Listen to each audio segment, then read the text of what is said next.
ہمارے چینل پاک ٹائم کو لائک کریں، سبسکرائب کریں اور ساتھ ہی بیل آئیکن کو پریس کریں، آپ کو اپڈیٹس ملتی رہیں گی۔ بسم اللہ الرحمن الرحیم۔ السلام علیکم ناظرین۔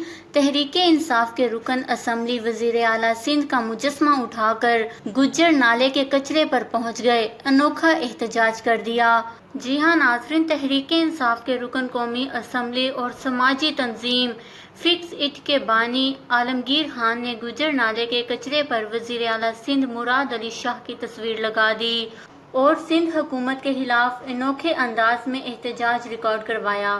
فکس اٹ کے بانی کا کہنا تھا کہ وزیر اعلیٰ سندھ ادھر آئیں اور اپنی رین ایمرجنسی کے دعووں کو دیکھ لیں۔ گجر نالے پر تاحال صفائی کے اقدامات نہیں کیے گئے۔ بارش سے 3 روز پہلے مشینری حاصل کر کے بس صفائی کا ڈرامہ رچایا جا رہا ہے۔ ان کا کہنا تھا کہ این ڈی ایم اے نے اربن فلڈ کی وارننگ جاری کی، اس کے باوجود شہر کے 30 سے زائد نالوں کو نکاسی کے قابل نہیں بنایا گیا۔ ہم گزشتہ 4 سالوں سے نالوں کی صفائی کا مطالبہ کر رہے ہیں۔ لوگ کورونا سے کم جبکہ سندھ حکومت کی نااہلی سے زیادہ مریں گے۔ سندھ حکومت کے وزراء صرف فوٹو سیشن کے لیے نالوں کا دورہ کر رہے ہیں۔ اس خبر کو لے کر اپنے قیمتی رائے کا اظہار نیچے کمنٹس میں ضرور کریے گا۔ ہمارے چینل کو سبسکرائب کریں، آپ کو لیٹسٹ اپڈیٹس ملتی رہیں گی۔